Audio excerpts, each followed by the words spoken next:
All right, so my anonymous friend is sick. He had an accident. No. Yeah, I mean, yeah, it's pretty devastating actually. But he fell and broke his face, and a few places. Yeah, I mean, like hopefully he'll be able to live a relatively normal life after they stitch that shit back together. But Feel better unnamed. Yeah, unnamed, anonymous. This is Brian. You may recognize him, from some Lakers games, or or a prediction video of mine from back last November. Mm-hmm. Interestingly enough, that prediction video was for the Carlos Pratis Neil Magny card, where it's not for that one little short man who lost. I would have swept that card. So Brian's here for many reasons, but mainly luck, because also Brian thinks he knows something about one of these fights that I disagree with him on. So the third on the card. We'll get with that. Yeah, we'll get to that. So let's go. All right, let's go. Bottom up. So, all right. So bottom. Yeah. Montana de la Rosa, Luana, Carolina. Versus Carolina. Montana de la Rosa versus Luana, Carolina. All right. So Montana de la Rosa is very. She's cute. Montana de la Rosa is cute. Yeah. She actually is, though. She is. She's not, which is why... She should beat me up, though. Which is why she's going to lose, by the way. Why do you say that? I mean, it's not, so, alright, real talk. Luana Carolina, she's, Luana Carolina's just better everywhere, bro. She, she's... Basically, I mean, she has the power to finish people. She's been, both of them have been in the UFC about the same time. Same amount of time, rather. Her losses have been to, Molly McCann, which is honestly nothing to be ashamed of. Joanne Wood, split decision loss, which a lot of the split decisions in WMMA are questionable. But,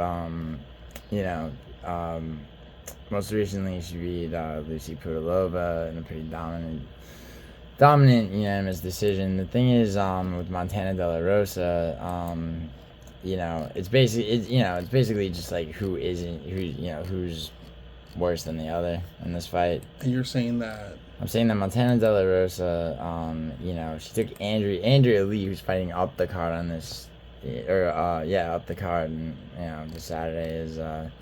It's baffling that she's still, even in the UFC. But Montana de la Rosa's last fight was a close split decision win to Andrea Lee, which is never a good sign. Before that, and that's coming off a 3-fight losing streak. She was submitted by Tatiana Suarez, who just fought unsuccessfully for the title. Okay. And that's, once again, there's nothing to be ashamed of. She knocked out Ariana De Silva, but that was 2021. So is there no accolades to be given to Carolina? I mean, she finished, 6 out of 7 as victories? Or 6 out of 7 fights, the last 6 out of 7 have been, wins. But. Yeah, wins, not finishes. Although she has a finish. She has a finish in the fight before last against Julius. But then she had her last one was a decision. Unanimous decision. Not unanimous decision. Montana de la Rosa was a split decision. Diana Firmino? Carolina. No, dude. No, Luana Carolina. Right here. Oh, yeah, you're right. Yeah, bro. But anyway, dude. So this fight is really kind of, it's one of those like kind of meaningless WMMA fights, but you know, because it's on the card, you know, you have to do the research and all that bullshit. Luana Carolina's gonna win. You know, I mean, the only reason that the betting lines are so close is because, you know, they want people to, you know, to bet either way, you know. Like, you know, if they make them more drastic, as they definitely should be, like, realistically, right, less people are gonna bet, right? So, I mean, you know, and I don't like to talk about betting in prediction videos, but, you know, I mean, that's, you know, that's what it is. You know what I'm saying? So, yeah, Luana Carolina beats Montana De La Rosa. I'm sorry to see Montana De La Rosa's, you know, I'm not going to say beautiful, but not unattractive face be, you know, be struck by this handsome woman over here. Handsome woman is wild. Yeah. Next fight. Flyweight, Charles Johnson versus Ramazan Temirov. Ramazan Temirov is I've been about this dude since you know, since before he started in the UFC actually. I think that Ramazan Temirov, he's from Uzbekistan. He came out of Rising, which is a promotion that's, you know, is very, very aggressive. Some of the best fighters come out of there. Yuri Prohaska, Manel Kape, who's actually on the main event of this card. You know, and you know, I mean, you got soccer kicks and shit like that in Rising, right? So he debuted in last October, against CJ Vergara, who's, you know, not the best fighter, but you know, he chased this dude around, cut him off, and just, like, you know, completely decimated him, which is a debut you would expect from somebody coming over from Rising. But also, what makes Temirov unique is, you know, I mean, to be 5'4" at flyweight is, you know, is, like, not uncommon, because you're talking about 125 pounds. This dude's stocky, and he strikes very fast. You know, he's very strong as well. You know, Charles Johnson is no joke, right? 5'9" at flyweight, he's big, right? Yeah, correct. And, you know, he's the only person to beat Joshua Van in the UFC. So, what do you think is the benefits that Temirov would have against Johnson? Johnson is Muay Thai, Jiu-Jitsu, and Temirov is striker. Well, I mean, those fighting style. And then you have a 5'9", 5'4". Yeah. Difference. So those fighting style things are, you know, not necessarily, you know, meaningful at all. Like, you know, Charles Johnson's a great fighter, right? And he could win this fight, but the thing is, you know, his striking is very good, but at the same time, like, I see Temirov just getting inside. He gets inside, he strikes to the body, strikes to the face. If he can get inside, though. Right. Now, that comes down to distance management by Charles Johnson, correct, who's, you know, and Charles Johnson is not, you know, he doesn't necessarily, I mean, you know, depending on who he's fighting, you know, he can impose himself a lot of the time, but I think Temirov is so aggressive that, you know, that he just won't stop. Like, you know, he just attacks. And Charles Johnson, you know, once he gets inside of Charles Johnson's reach and you know, and he's you know, he's all over him. So do you see it going early? Yeah, I honestly could see a finish with Temirov. Bro, so with Johnson having a 7-inch reach difference, yeah, you don't see them, you know, and also no tie discipline. You don't see him, like, keeping him at bay, where he doesn't be able to get inside the locker.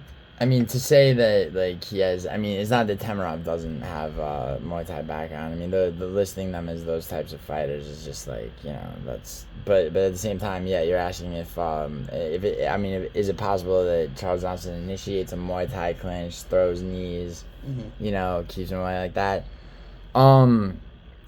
Honestly, you know, it's unlikely given, you know, Temirov's speed. Okay. I mean, he's he's not sloppy either. Temirov is very, I mean, to say he's technical is like, I mean, yeah, he is, but at the same time, it's just more about like, his ability to, to just not, in the way that like, a grappler, like, somebody like Khabib versus, not Khabib, Jesus Christ. Hamzat, right, didn't get the fuck off of Whitaker, except, in a striking format where, somebody's just, like, there's this fight, at light heavyweight, Azamat Mirzakhanov versus Alonzo Menafield, who fought last weekend, right? Okay. And, Azamat Mirzakhanov is 5'10", with 71-inch reach at light heavyweight, which is very short, right? He knows how to be that size, a light heavyweight, fighting a guy who's 6'3", and just move in and strike the body and basically neutralize any power that another guy who's primarily a striker with is much taller and much So Temirov is 10 out of 10 his last the last fight is 10 out of 10. Yeah. So have you seen anyone compare like similar to Johnson in those fights, and how have Temirov won? I mean, this is definitely his toughest opponent for sure. I mean, I guess, I mean, his rising opponents were, he had some 0-1 opponents, or, well, 0-0 until they fought him, in rising, but, he, when somebody comes into the UFC, even if it's off of the Contender Series, or, or Road to UFC, or, the Ultimate Fighter, basically, their first fight in the actual octagon is like that's a huge test. So it's like if somebody's debuting in the octagon, right? Yeah. They're, a lot of the time they won't look as impressive in their first fight. There's like Navajo Sterling, or there's and a lot of the time they'll come in and like and then they'll just get slept, or they'll just be outclassed, like like a Cody Steele, last month, or and and the thing is, basically, he's already had that test, and he was a first round KO. Charles Johnson's a much more formidable opponent, but I think he does it. I think I think that people also underestimate. This is something for Saturday, after this Saturday, the main event where Ankalaev's fighting Alex Pereira for the light heavyweight belt. People don't seem to realize that Ankalaev is it's like they go, oh, Ankalaev doesn't wrestle that much. Yeah, but he's been preparing with a full camp for a year plus for that, for Pereira, only for Pereira. Oh, really? Yeah, of course. Okay. Of course. For a year. Yeah, he's been, because Alex Pereira was like, he's the guy that the UFC called to save so many cards, and which meant that, he wasn't, honestly, he wasn't going to get Ankalaev, or rather Ankalaev wasn't going to get his title shot because he might win. And when Alex Pereira is essentially, by the third phone call, for UFC 307, like, he has the choice to say no. So, Ankalaev's waiting in the wings forever. Anyway, the point with that is that Temirov is he's in the UFC. So you think Temirov is taking it? He's definitely taking it, and and I mean, it's honestly, I think it's his fight to lose. To be honest, like, I mean, the guy throws fast, and with volume, and and he's very aggressive. I mean, if he fights any way other than that, which there would be no reason for. I mean, it's an anomaly, but that's not gonna happen. All right. Temirov takes it. All right, so we're up. Let's go women's flyweight. Oh God. Andrea Lee and JJ Aldrich. Yeah, Andrea Lee is just. How do we know it's pronounced that way? because you know. Bullshit. Because, you know, I don't know, I've only heard, you know, Bruce Buffer and, what's his name? Bruce doesn't know, he's old. He doesn't know what he's talking about. Nah, he's not that old. Yeah. But, JJ Aldrich is terrible. But Andrea Lee is, like, you know, I mean, she's abysmal. And she has this, thing, I guess it's her boyfriend or her husband, who sort of, you know, just kind of, like, you know, he corners her, right? Like, and yeah, and he you know, he'll, you know, so it's like, come on, baby, you got this, you know, it's just very, like... Wait, he's supportive? That's your fucking problem? No, yes, actually. I mean, you know, are you gonna let your girl, like, fucking... Fuck. No, my problem is not with that, my problem is, you know, with ever picking Andrea Lee ever... No. Is that yeah, she just can't, she has no ability to adjust. She has a corner that is made up of, like, you know, motivational speaking with no technical fucking, you know, instruction. I mean, you know, and you know, and she's 36, and, like, you know, I mean, that, you know, you have women like Angela Hill and you know, even Shevchenko and, like, Holly Holm that, like, you know, fight into their early 40s and, you know, still look good. Angela Hill just won. You know, but yeah, that's not Andrea Lee. Andrea Lee, she's on I believe a 5-fight losing streak. Yeah, she is. Yeah, 5-fight losing streak to I mean, you know, and Montana probably still whip my ass though. Montana, I mean, yeah, bro, but you're soft, man. Hey. They don't need to know my middle name is Cottonelle. Cottonelle. Montana De La Rosa, who's oddly fighting below her, beat her in her last fight. Miranda Maverick, who's actually a really good fighter. Natalia Silva, who's okay. Macy Barber, Vivian Arroyo. I mean, you know, and, you know, before that, she had a knockout and a submission, but... Yeah, she had two in the back legs. Yeah. But, I mean, yeah. But then if you go down further down...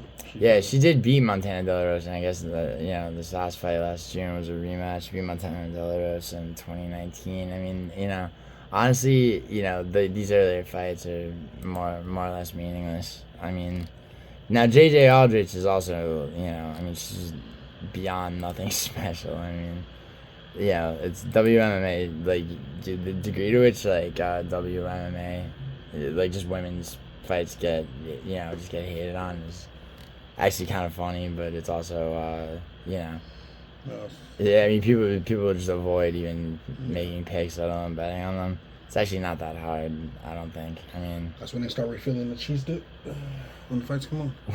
Yeah. So, JJ Aldrich beat Montana De La Rosa. I mean, now MMA math is what they call that, right? And it doesn't work. But if you know, looking at her fights, right? I mean, her fight with Veronica Hardy, you know, she looked decent against Veronica Hardy. The thing is, like, you know, she strikes a lot harder than Andrea Lee. Andrea Lee stands and just, like, looks like she's gonna break, like, glass, like, in her fights. And you know, JJ Aldrich is not, like, you know, it's like mediocre and terrible. Yeah. You know what I'm saying? Yeah, So I'm taking JJ Aldrich, you know, like, and, you know, I'm even tempted to lock her just because of how bad Andrea Lee is, but, Alright, so you have JJ Aldrich for the women's flyweight. Yeah, for the third fight. Alright, so Danny Silva versus Lucas Lucas Almeida. Yeah, Danny Silva is, I'm definitely taking Danny Silva. He's, so at featherweight, yeah, Danny Silva basically can, he can do a lot of things that, Almeida can't do. You know, first of all, I mean, you know, he can grapple. Almeida's just not, he's basically, he's the type of fighter who, you know, who can be broken, like, you know, very early on. I mean, watching back some of his fights, especially some of his regional fights, you know, and Danny Silva's got one win in the UFC, because after one fight, only split decision win over Josh Kulabau.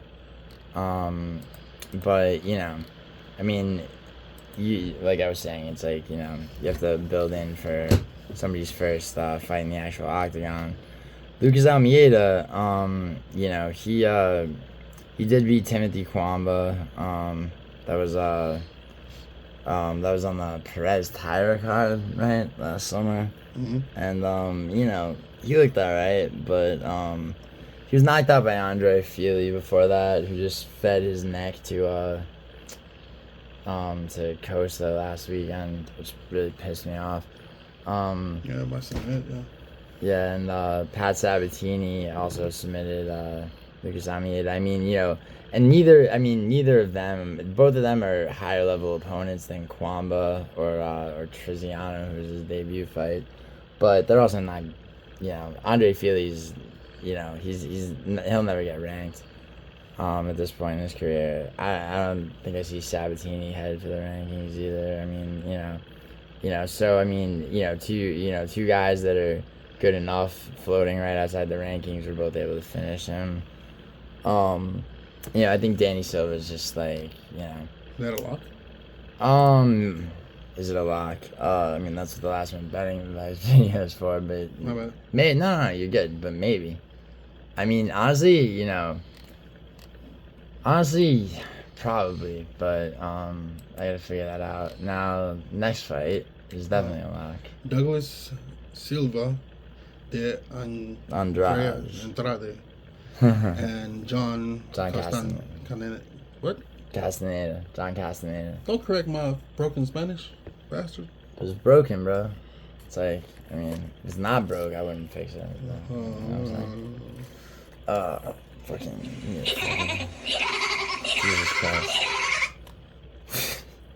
What does my fucking channel become, bro?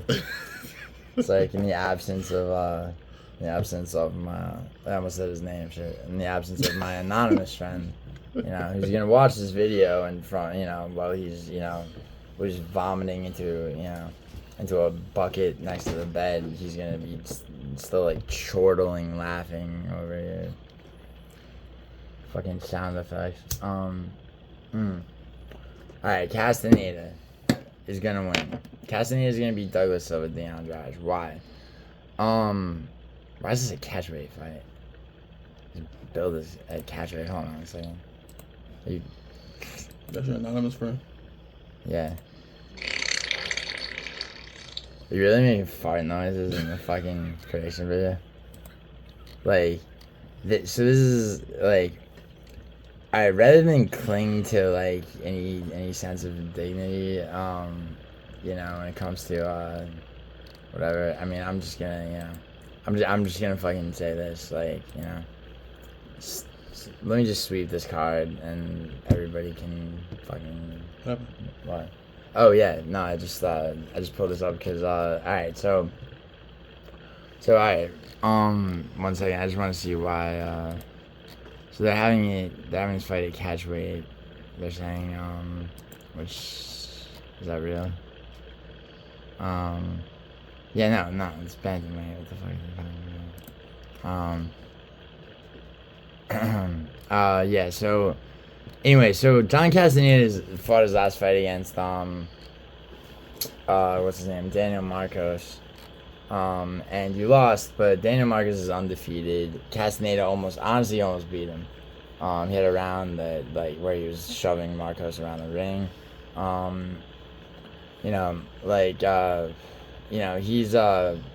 He strikes a lot, like his output is heavy. He can pressure people around, and he can knock people out, if he finds the fucking button, but he in all around, he's pretty decent, but we're still in the weeds of like who's worse, not who's better. Lucas Almeida,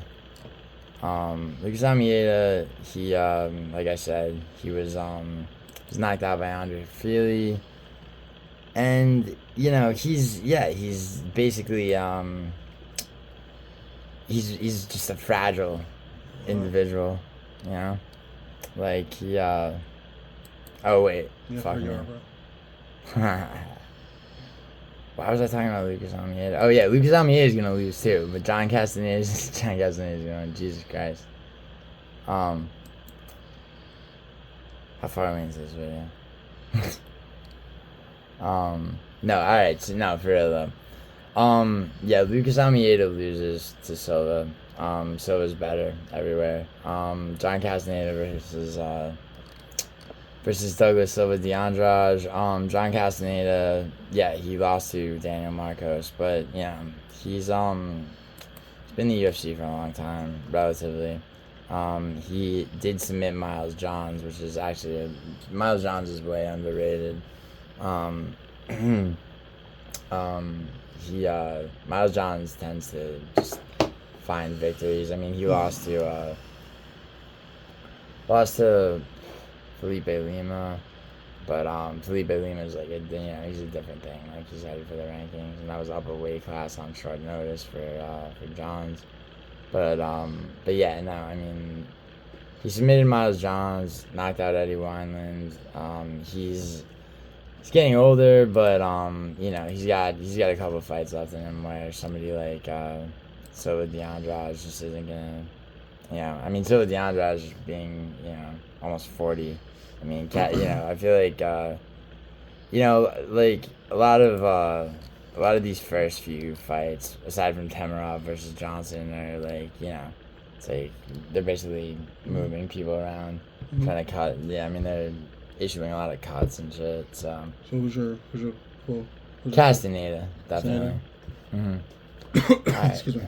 His next fight is pretty open and shut. Ricardo, Ramos, Chepe, Mariscal. Chepe Mariscal. Chepe Mariscal is a really good fighter. Probably gonna be ranked soon enough. Featherweight, and you know,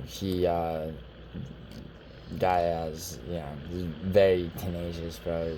Just like, you know, like he'll turn something into a slugfest. He'll also grapple. Who's speaking? Chepe Mariscal. Yeah. You know, he beat Damon Jackson in his last fight. Damon Jackson I always thought was underrated, but you know, he made it, you know, I mean, he didn't finish him, he made it look very very one-sided. There was the fight before that was bit contentious. People, you know, a lot of people thought Morgan Charrier won. But you know, there was I mean, Chepe Mariscal basically, you know, he does, you know, he does what he has to do to you know, to not, you know, get caught in positions where he's vulnerable. You know, he also I've seen him recover from some, you know, some situations that would end a lot of fighters. I mean, he's not like Orobai, who like rose from the dead in the third round of a fight where it looked like he was, you know, just bleeding out of his fucking. I mean, I go off on tangents. Fucking, yeah, and I mean, you know, he beat he knocked out Jack Jenkins, which is, I mean, that's, you know, this is actually pretty impressive. Who's taking Mariscal? Mariscal, yeah. Mariscal. Now, Ramos is, Ricardo Ramos. Ricardo Ramos is, you know, I mean, the thing with him is, like, he's gonna try, I'm guessing he's gonna try to take him down, to take Mariscal down. He's taller, you know, just isn't as good of a striker. You know, he's been submitted in the first round, you know, back to back, Julian Rosa and Charles Jourdain. Charles Jourdain went on to get executed by Gene Silva, fought last weekend. You know, and Julian Rosa's hit or miss. You know, but Ricardo Ramos, you know, he's too unreliable. I don't think he has any kind of real adaptability. You know, and Chepe Mariscal, you know, Chepe Mariscal does seem to be, improving with each fight. It's not like that. Yeah. It's not like that either. No, yeah, it is. So yeah, I mean, Chepe Mariscal, I'm probably gonna lock Chepe Mariscal as well. Yeah. Yeah. Okay. All right. Austen Lane, Mario Pinto. All right. So speaking of locking somebody, the biggest lock on this card is for sure Mario Pinto. Austen Lane is not somebody that that I would help if let's just say Austen Lane, fell into the ocean and he needed a hand, like I was on the boat. If I could find some blunt object or piece of metal or some shit like that appeared from where he was. Why is that, bro? Cause he knocked out, or no, he didn't knock out. I'm sorry. He laid on top of one of my fuck it, I'll say it. One of my childhood icons. Oh, really? Yeah.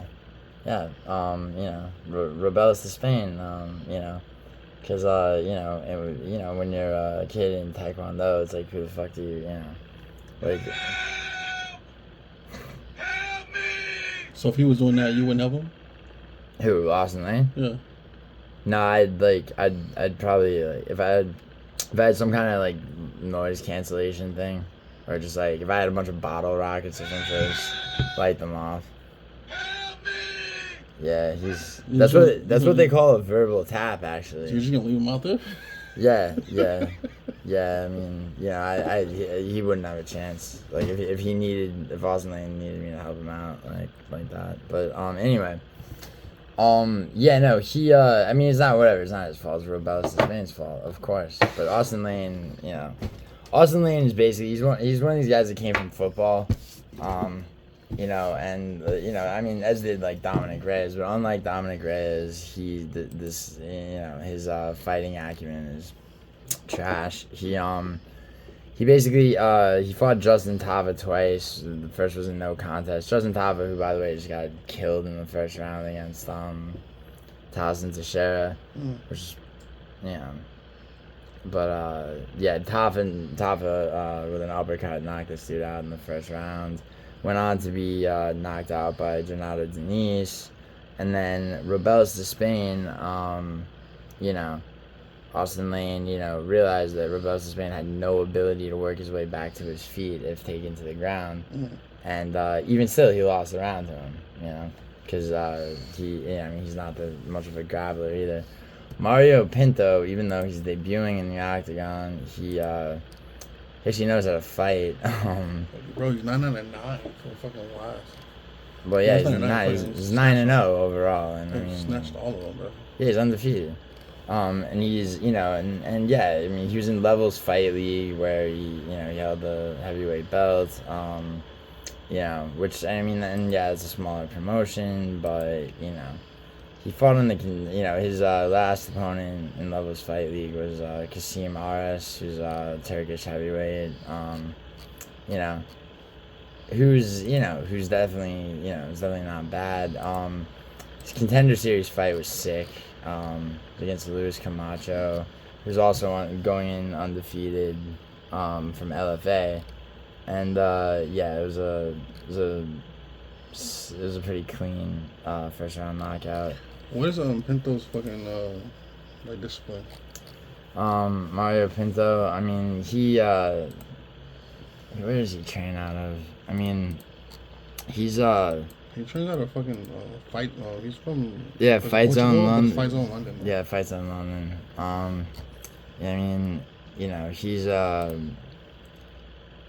He's primarily gonna be a striker.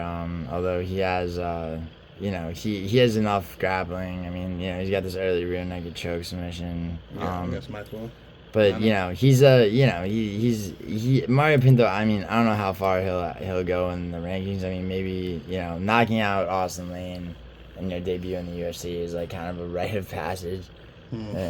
But also will Mario Pinto go far? I'm not sure actually. Depends on how he finishes Lane, but he will for sure, 100%. And how do you think it's gonna end? Any prediction on that? I think, honestly, it's probably going to be a first round knockout. Pinto doesn't really waste time. Yeah. Alright, so that's your lock is Pinto. Yeah. Next we have welterweight. Yeah, Danny Barlow versus Sam Patterson. Yeah, Danny Barlow, also 9-0 actually. Yeah. Now Danny Barlow, he did miss weight in his last fight, but like, who cares, right? He won by split decision to Veretanikov, who last weekend was finished by Austen Vanderford, which is shocking and, depressing in a sense. Like, I mean, Jesus Christ. But, before that, he knocked out Josh Quinlan, almost exactly a year ago, on the Volkanovski-Topuria card,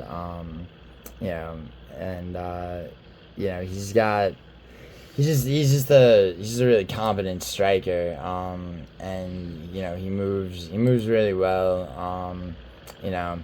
Sam Patterson, Sam Patterson's only shot really against him is to take him down, and Sam Patterson's coming off back-to-back submission wins against guys like Kiefer Crosby, though, from Ireland, who just who really can't defend against grappling. He has one loss and one draw out of the last 10 fights. Who? On Patterson. Yeah, regardless. Barlow's undefeated. If you're gonna go on record, but the guy that Sam Patterson lost to, right, in the UFC was Ashmers, and he was knocked out. No, I'm not going off for records. I'm simply saying the fact that seek out experience. Yeah. I'm not saying Sam Patterson's trash. Trash is relative, right? So Ashmers is better than people give him credit for, but at the same time, Sam Patterson's been knocked out. Danny Barlow knocks people out. It's like... So once Danny Barlow gets 9-1, then that would be your same argument against him versus someone else? Once he got knocked out, or he got... So are you, No. I've watched tape on this shit, but do you want to extend our bet? Are you prepared to take Sam Patterson and beat Danny Barlow? That would be ever so wonderful for me.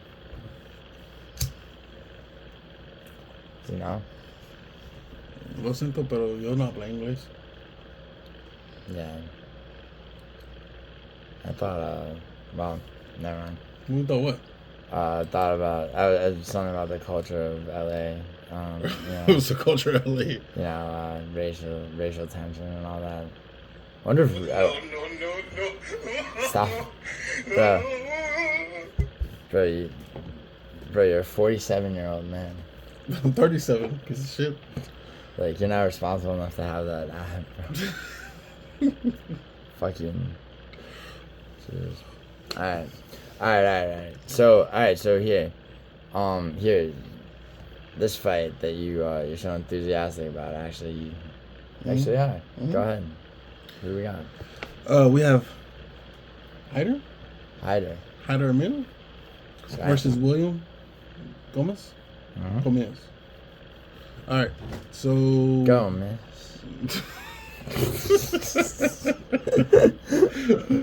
We have Amil fighting out of Philippines. Gomis fighting out of France. Yeah. Oh shit. Yeah, so who got handed a featherweight. corrupt split decision win over Joe Anderson Brito in his last fight, right? And people are all over this guy. He's everyone loves him. A lot of people do. I love who is that? William Gomis. He's got a lot of fans. He has a lot of fans? Yeah, he does, actually. Mm. Which is, undeserved, in my opinion.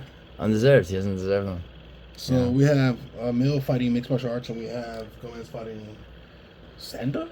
Don't look at ESPN's thing for their fighting styles, dude. That's not gonna tell you shit, really.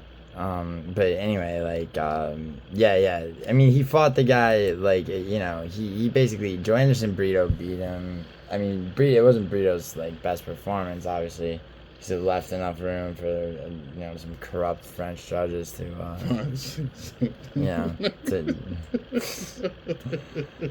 But Bro, we have 13 out of 14 fights where he's win. Does he not deserve fucking fans? I mean, you're talking about one fucking bout. Do we deserve any? I mean, do people deserve anything in this life? I mean, yeah, look. Yes, to be congratulated for winning 13 out of 14. Yes. Yeah, but who said he won the last fight he fought? I said he didn't, but the judges disagreed, or 2 out of 3 of them. I'm not a fucking judge. You're just somebody who puts out prediction videos. And profits heavily. Yeah, whatever. But I mean, whatever the fuck ever, except I mean, maybe I should see if I want to go band for band with one of those judges. Like. You're a fucking asshole. Maybe I could slide them some. You're fucking ass. Alright, so look, William Gomis is, I mean, look, he knocked out the guy that Peyton Talbot knocked out right afterwards. Another split decision win against Francis Marshall.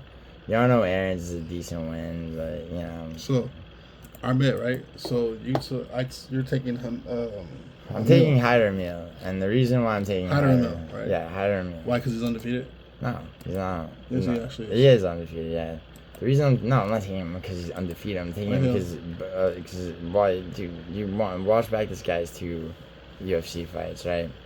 He against this guy Fernie Garcia. Amil had trouble in the first round. He came back and absolutely executed him. How quickly? Now, what? How quickly? Let's say almost halfway into the second round, but he adapted in between rounds. Now he fought last July, Jong Young Lee.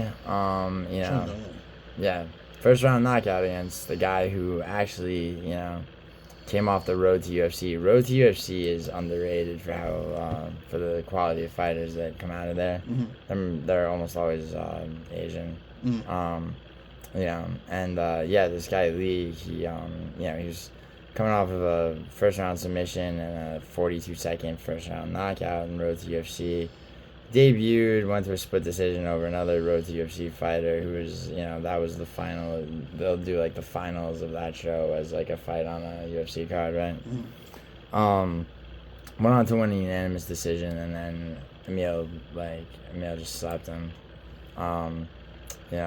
In fact, he's an underdog. I don't care. In fact, I'm not gonna do some underdog pick of the week shit.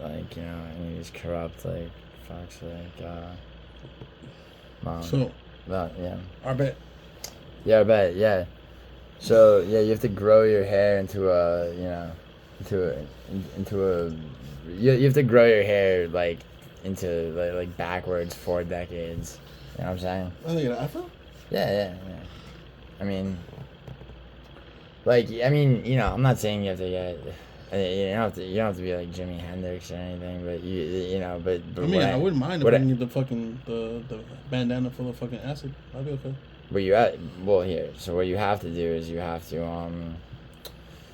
you're gonna have to ask my permission before you get a cut. Before you get a cut, yeah. Before you get a cut. Bro. Yeah, it's I'm putting an indefinite lien on your ability to fucking cut your hair. Cause in the end, I'm doing you a favor. It's like any bet that I make with a friend. But if I lose, I'll give you a crisp $100. If you lose, you have to cut your hair skin bald. I mean, I'm gonna get my hair cut tomorrow, bro. No, skin bald. Yeah, all the way down. All the way down. Alright, bet. Double zero. Huh? Double zero. Double zero. Yeah. Double zero. Alright. Bet. No tattoo on my fucking scalp or anything? I mean, I would say a certain tattoo, but I don't want to say that on here. But yeah. Yeah. Bet. Yeah. Done. Bet. Alright. So you guys heard that though. Yeah. If Hyder Amil loses, he has to go skin bald. Yeah. You guys heard that. Alright. Let you guys know. Yeah. Alright. Alright. Let's go. Next.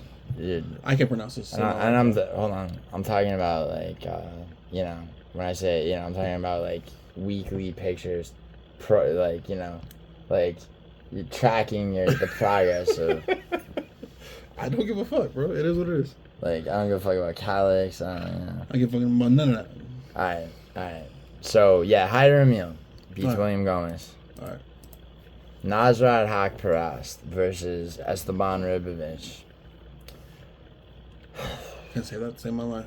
Yeah. Ribovic is gonna take it though. You can probably do it to save your life. I mean, Probably, like your life. Esteban's gonna take it. Yeah, I think so too. Now,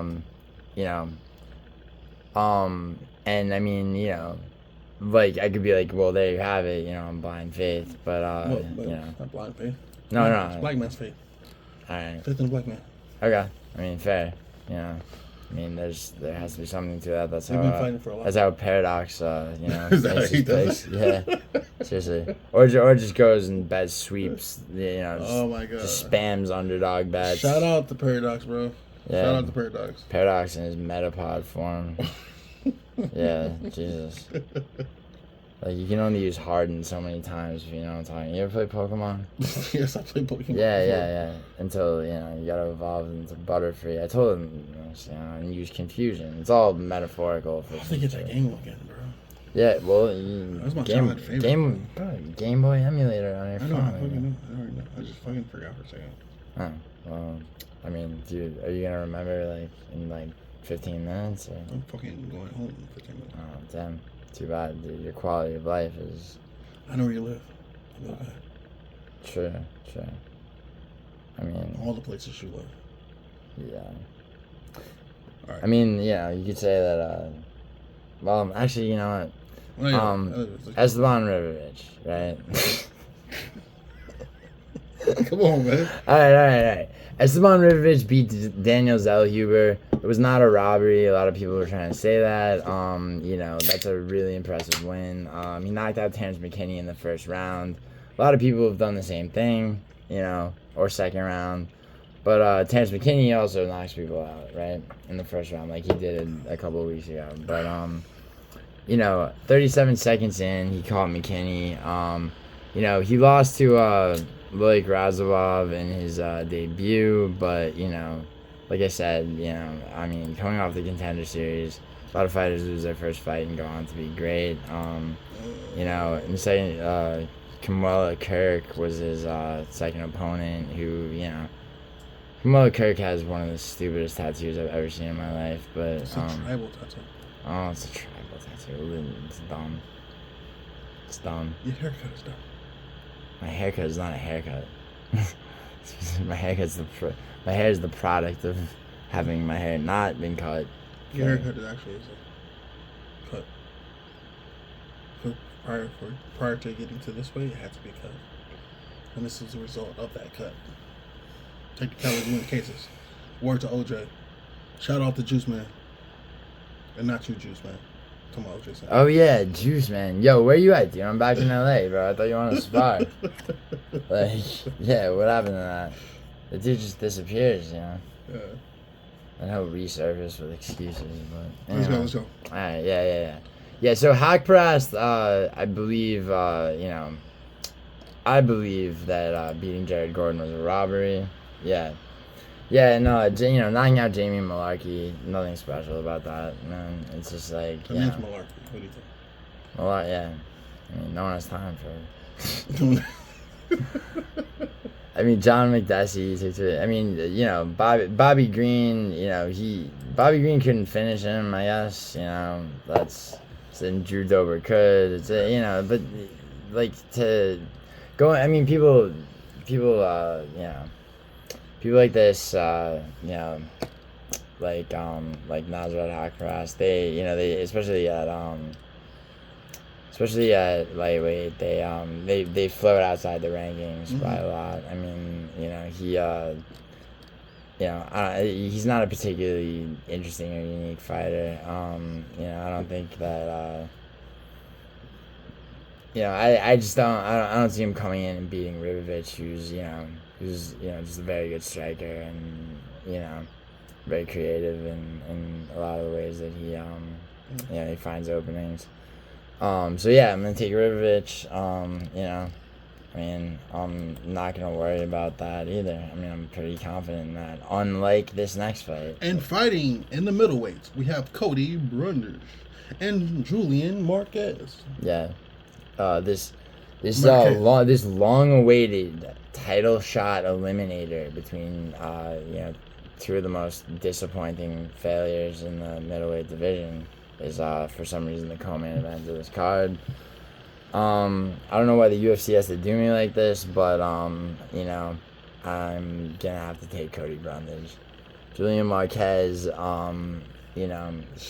9-5. He's knocked out in 20 seconds by Zachary Reese in his last fight. Marc-Andre Barrios, who, another mediocre person, finished him in the second round. Before that, Gregory Rodriguez, who, did, make it to,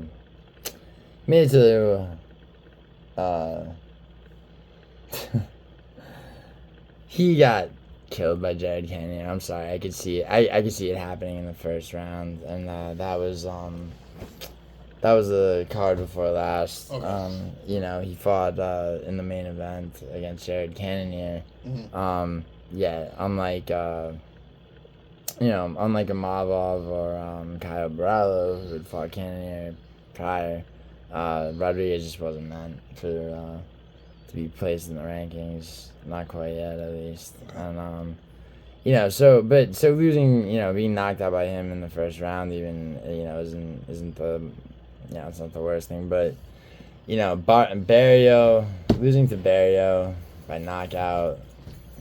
Zachary Reese, I think, is good, but, Marquez just got flatlined in 20 seconds. In the UFC, he was, he had 2 submissions, including one against Sam Alvey, but that was in 2021. Julian Marquez is not, he's just not capable of winning this fight. Brundage? Yeah, I do think Cody Brundage wins. Yeah, he's, no contest.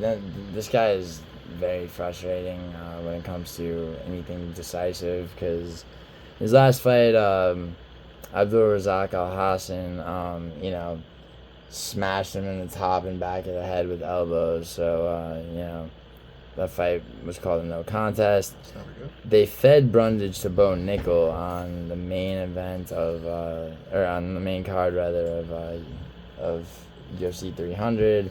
Bo Nickel, he was coming off of 2 first round finishes. He struggled a bit with Brundage, who is a fairly decent wrestler. He did get submitted against Nickel in the second round, but that is what it is. He did have the slam KO knockout against Reese. This DQ win against Jacob Malkoun. Jacob Malkoun basically, had this dude on his stomach, straddling him, just beating him up incorrectly, as they say. So they disqualified him and gave Cody Brundage the goddamn win, and So he's 10-6, including that, kind of embarrassing ass way to win. He did knock out Tresean Gore. People go, it was forever ago. It's 2022. After that, though, the Rodolfo Vieira submission, Miko Aleksejczyk knocked him out. Cody Brundage is terrible. I'll be honest. Julian Marquez is just that much more terrible. For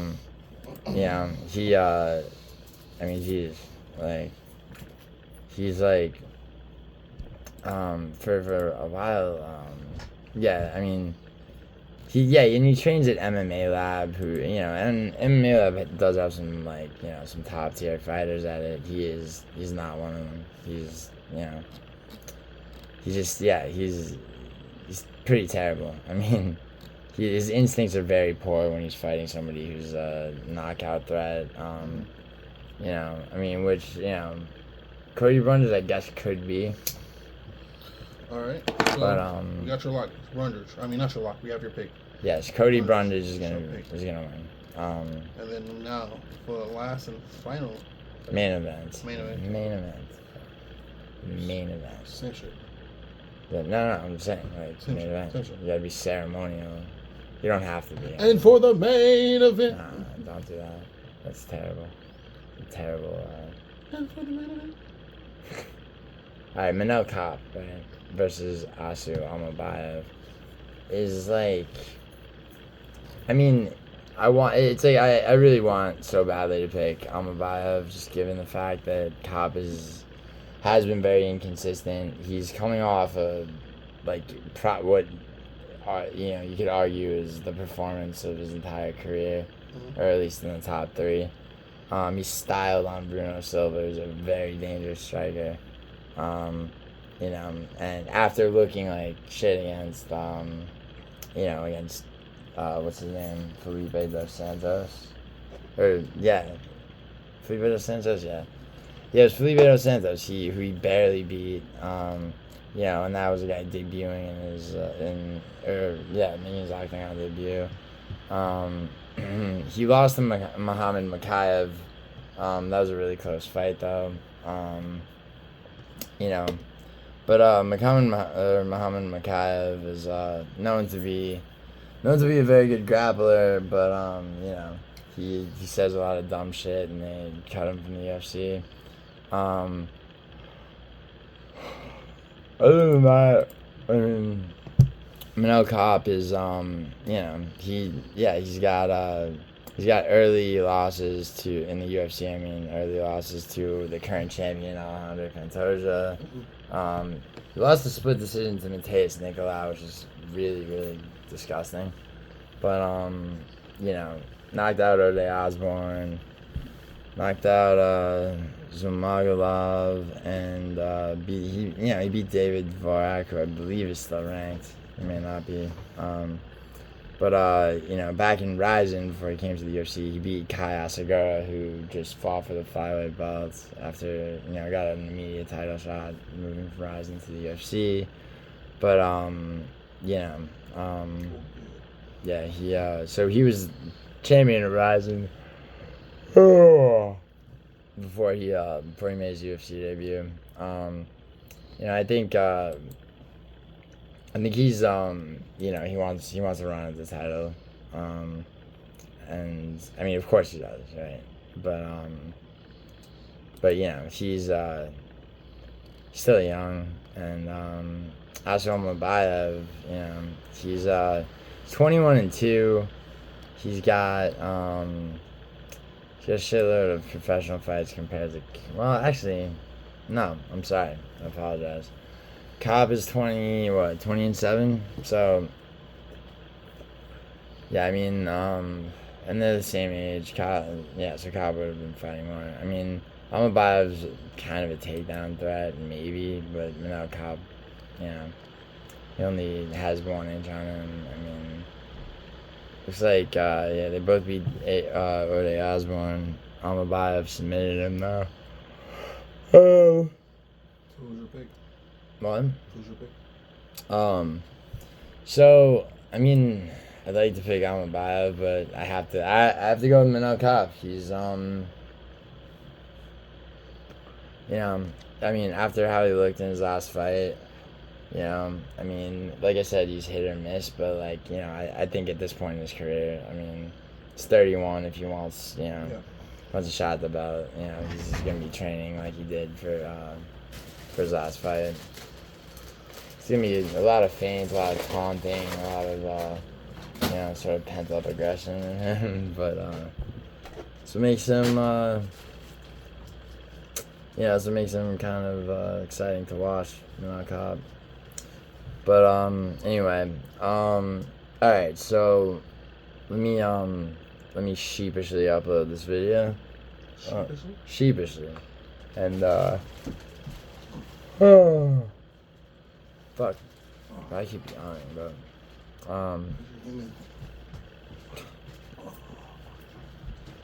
Alright.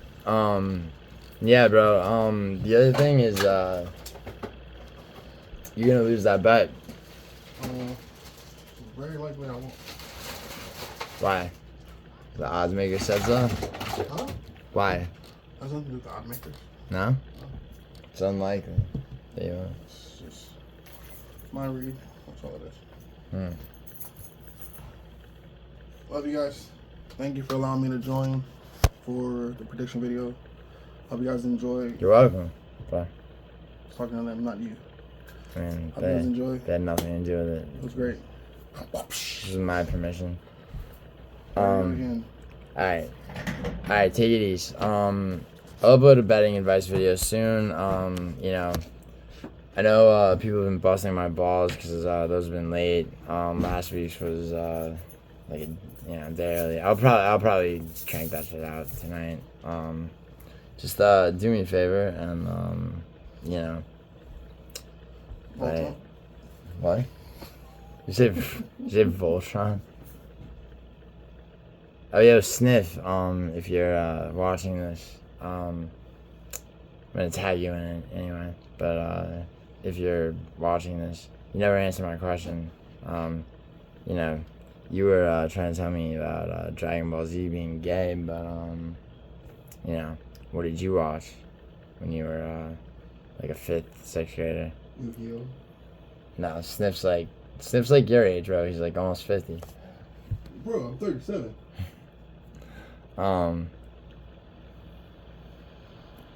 Alright. Jesus, enough.